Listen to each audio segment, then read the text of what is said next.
How can we navigate grief over the holidays? The holidays can be so beautiful, but also so painful. And with that, I want to know how you guys are. I want to talk about grief over the holidays. I did a poll on my Instagram asking what kind of video you'd want to see regarding the holidays. And the majority of everyone said they want to know how to navigate grief over the holidays. One of the things I like to demonstrate is the duality of things. I'm dressed looking happy, looking fun, a Santa hat, a fun holiday scrub, right? And I'm talking about grief. And I'm talking about something that feels sad, feels painful. I feel like myself included has a hard time holding two things at the same time, especially if they seem like they're opposites, right? Holding joy and holding grief. I think those two things are possible, particularly over the holidays. And I'm kind of showing it here through dressing fun, but talking about grief and sadness over the holidays. I want to discuss two different parts. One part about why does it feel so hard? Why do some of us dread the holidays or have bad feelings around the holidays? And what can we do about it? How can we help each other? The holidays are triggers. They're triggers to what once was, the traditions we once had that we no longer do, or it's harder to do because the person who started the tradition is not here, right? So either we still do the tradition, we still make the cookies, but it's not like it used to be, right? The person who showed you how to do the cookie, it's like a constant remembrance of they're gone now. They're no longer here. And that can feel, again, two different ways. It's like you're carrying on their memories, so that's amazing, and we're carrying on this tradition so we can remember them always, but that hurts.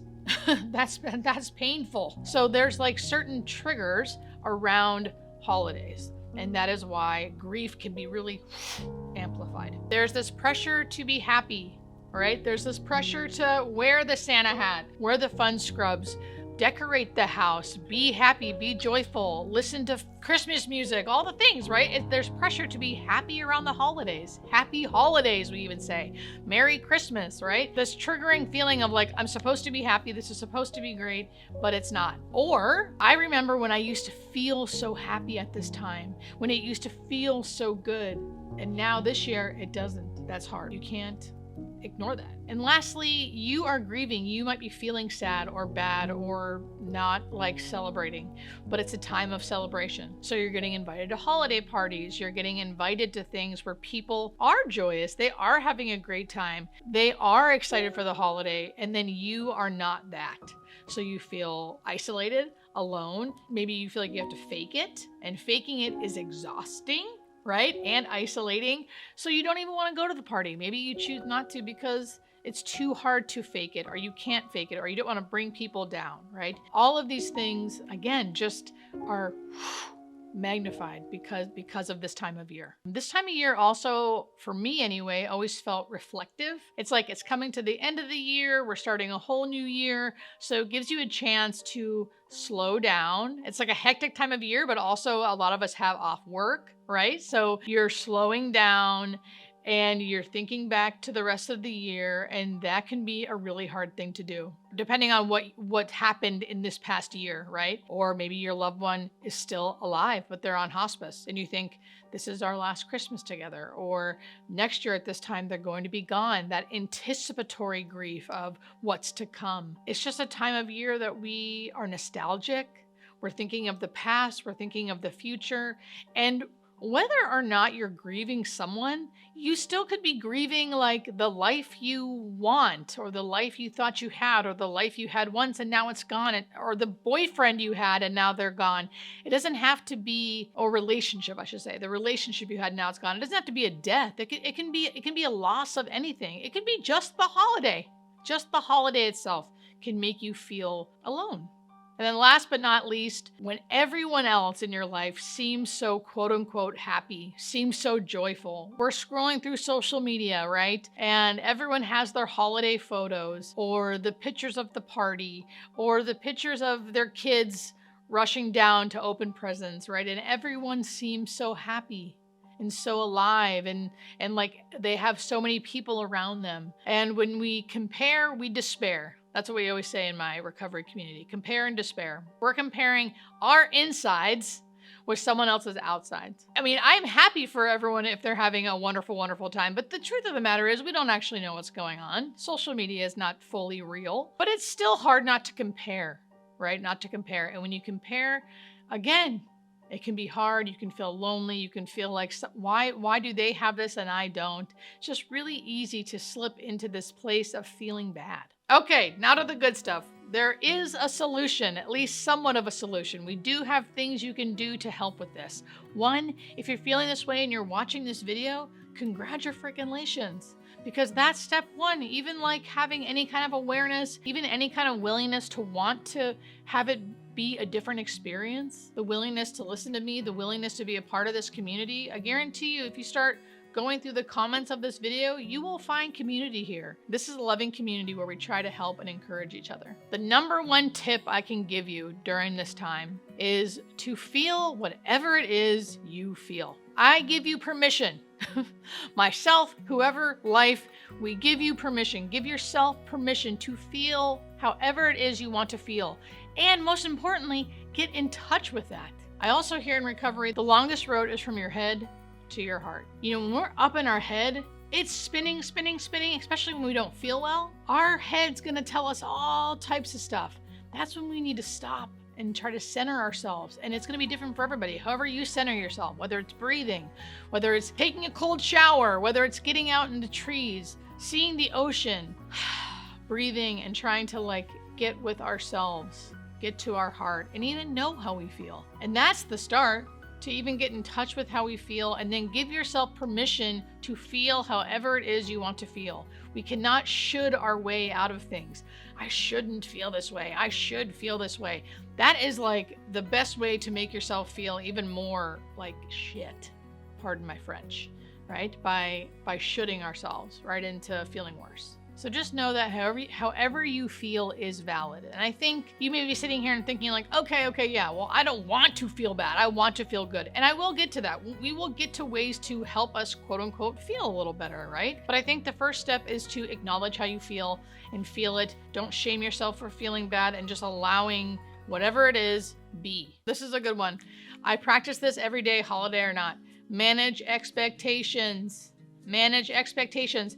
Expectations kill. Expectations kill, and the truth is, you don't have to celebrate as you always have. And sometimes you won't be able to, right? Some years are going to be harder than others. You don't need to put expectations on yourself, on others, and on the holiday in general. The prayer I always say, which not everyone likes to pray, but even like a secular prayer, this doesn't have to be a religious prayer, but it's called the set aside prayer. And I say God, but you can say whatever you want. Universe, ocean, higher self, Jesus, whatever you want to say. God, help me set aside everything I think I know about blank, right? So everything I think I know about this holiday, about how I'm supposed to feel, about what I want, for an open mind and new experience. Please let me see the truth. I try to say this every morning, actually, so I can just sort of have an open mind and heart for the day, but I think that would really help with the holiday, right? Help me have a new experience with this. Help me see things a different way, because right now, I'm not liking what I'm seeing, right? I'm not liking how I'm feeling, so help me have an open-minded new experience. Please let me see the truth. And I think that is a good way to kind of start not having expectations of the day, of the holiday, of people, of yourself. And remind yourself that you might not have capacity to do all the things that you said you would do or that you usually do. You can say to people, I can't make it this year. I just don't have it in me. Or I'm gonna come, but I can only come for the first part of the day, right? Know what you want to do and what's going to feel best for you. There's a fine line between isolation, right, and taking care of yourself. And only you can know that line. I know sometimes when I'm not feeling well, I will choose to isolate thinking it's going to help me, when really what I need to do is kind of connect to people. That's what's going to help. But only you can tell the difference. And how I do it is if I isolate and I feel better and I feel like, oh good, this is like what I need, I'm taking care of myself and I feel happy and warm and fuzzy, then it's likely what I need to be doing. But if I do it and feel worse and feel icky, that can tell me that I probably need to shift gears and do the thing that feels really bad but will likely make me feel better once I do it. Honor the person you're missing. So if you are grieving this holiday because of a person that has died, or because a person that is no longer in your life, whatever, or it's been 20 years, whatever it is, if you are grieving a person for whatever reason, even if it's anticipatory grief, meaning they're not gone yet, but you're grieving the person they once were, you can do things this holiday to honor them. Start a new tradition in their name. Light a candle for them and spend time with them. Spend time with their memory. Have people over specifically to talk and remember this person. Donate in their honor. Make a visit to the cemetery, or make a visit to a place that you two love to go. Something that's in honor of them, in memory of them. And if it feels good and you like it, made you feel close to them, do it every year. Start a new tradition that keeps their memory alive. I love a tradition of getting people who knew this person together, like everyone who loved them. You can make it as big or as small, but smaller might be easier to start. And then do something that they loved, but all together talking about this person and doing it in memory of this person. Or getting, 5 of your family members together who all miss this one loved one who's gone, and make their favorite cookie. And then every year you make their favorite cookie with all your favorite people talking about your loved one that you miss. And then you take those cookies and you give them out. You give them as presents to people in the neighborhood or your neighbors, and it's in memory of this loved one. Some kind of tradition that can make you feel like you're getting a little piece of them back. I love this one, and I talked about it a little bit earlier in the video about creating space for duality of things. Joy and grief.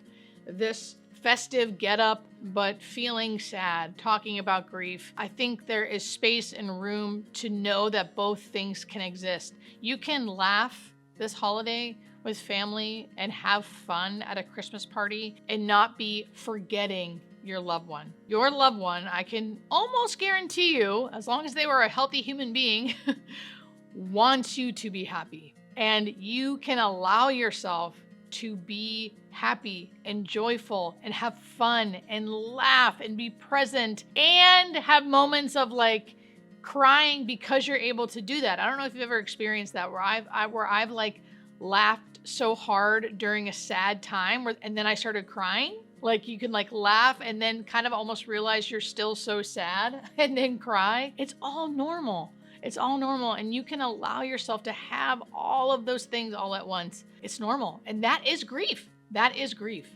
And that's going to come to you this holiday season. And I think, again, like setting those expectations, knowing that's what it's going to be. It's going to go back and forth, and that's okay, even though it's hard. Sometimes I think when things feel hard or things feel quote unquote bad, I think it's me. I think I'm doing something wrong. I must not be doing this right because I can't feel happy, or I don't feel anything, or I feel too sad. Just because we feel sad and things feel hard doesn't mean we're doing something wrong. Sometimes life is just sad and hard, and that sucks. It sucks, but it doesn't mean you're doing something wrong. It just means that you're a human being having a human experience. And I'm telling you that because I have that problem too, where I feel like if I don't feel good all the time, something must be wrong. I must have done something wrong. And that's not necessarily the truth. We have to remember that this holiday season, that we're going to feel all the things. It's going to be hard. It's going to have easy days, hard days. And that's all part of this experience. And last but not least, if it does get too hard, we cannot do this alone. We can't do it alone. We need to ask for help. Like I was saying earlier in the video about knowing that fine line between needing to be alone to take care of ourselves and knowing when I'm just isolating. And isolating is going to hurt more and more and more and kind of take you down a downward spiral. So that's when you need to know when to take that contrary action and ask for help, despite how awful it can feel sometimes and how like you almost go kicking and screaming because you don't want to ask for help, or it feels too hard to ask for help, but you need to ask for help. If it gets too hard, we cannot do this alone. We can't do life alone, let alone grieve and grieving over the holidays. Ask for help, talk to a friend, try to talk to your community if you have a community. If you are part of a community, talk to trusted members of that community about how you're feeling. 9 times out of 10, someone has gone through the same thing and they relate, they understand. If you don't have a community, I would urge you to find a grief group. Literally Google grief group in my area. There's probably one in person. If not in person, there are definitely one over the internet on Zoom. And there are people there who are going through what you're going through, and there's nothing better than connecting with people who relate to you. I know it feels hard and scary, but I can almost guarantee that it will be helpful, specifically if it's the holiday and you're feeling like it's too much. And the last thing I'll leave you with is what my patients have taught me. Patients who have been willing to say the hard things, I'm afraid, I'm angry, I'm scared, I don't want this to be, are the ones that seem to be able to connect with people and seem to be able to live better and die better. And I feel like we can learn from that as a society, that showing up honestly and authentically, even when we don't feel quote unquote good, or we think we're bad, or we're afraid we're gonna ruin something, there's something about truth telling that helps us really connect. So I urge you this holiday season to go from your head to your heart, right? Allow yourself to feel how you're feeling, show up honestly and truthfully, connect with others. And I love you guys. I love you. Happy holidays.